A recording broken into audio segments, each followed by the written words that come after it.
कोल्हापूर महापालिकेत सध्या 85 लाखाच्या ड्रेनेज घोटाळ्याचं प्रकरण चांगलंच गाजते। दरम्यान महापालिका आयुक्त के मंजुलक्ष्मी यांनी आज ॲक्शन मोडवर येत या घोटाळ्यातील संबंधित अधिकारी आणि कर्मचाऱ्यांवर कारवाईचा बडगा उगारला।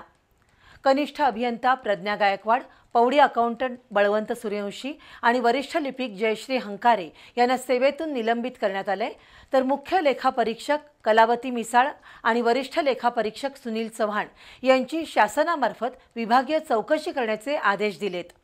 तसंच सेवानिवृत्त शहर अभियंता नेत्रदीप सरनोबत यांच्यासह दोघा कर्मचाऱ्यांची खातेनिहाय चौकशी करण्याचे आदेशही के मंजुलक्ष्मी यांनी दिले आहेत।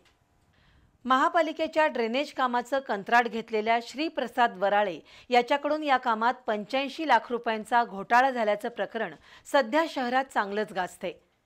या प्रकरणी बिल अदा करणाऱ्या संबंधित अधिकाऱ्यांना नोटीस बजावल्यानंतर त्यांनी या बिलावर आपल्या सह्या नाहीत असा पवित्रा घेतलाय, तर दुसरीकडे या कामामध्ये प्रत्येक अधिकाऱ्याला किती टक्के पैसे दिले याची यादीच कंत्राटदार वराळे यांनी समाज माध्यमांवर टाकल्यानं मोठी खळबळ उडाली आहे। या पार्श्वभूमीवर आयुक्त के मंजुलक्ष्मी यांनी कारवाईचा बडगा उगारलाय।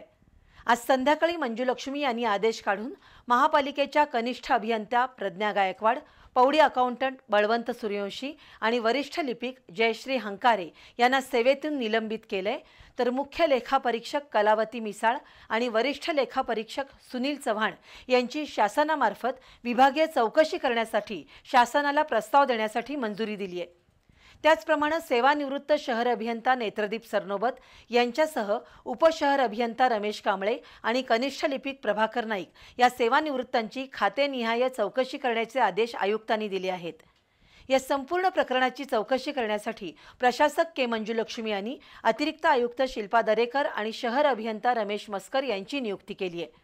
पूर्वी चौकशी समितीला या सर्व प्रकरणाचा अहवाल 7 दिवसांच्या आत देण्याचे निर्देश दिले होते, परंतु प्रशासक के मंजुलक्ष्मी यांनी आज या चौकशी समितीला 48 तासाच्या आत अहवाल सादर करण्याच्या सूचना दिल्या आहेत। यामध्ये जे अधिकारी आणि कर्मचारी कागदपत्राच्या तसंच पुराव्याच्या आधारे दोषी आढळतील त्यांच्यावर कडक प्रशासकीय कारवाई करण्यात येणार आहे। आयुक्त के मंजुलक्ष्मी यांनी केलेल्या कारवाईमुळे महापालिका वर्तुळात खळबळ उडाली आहे।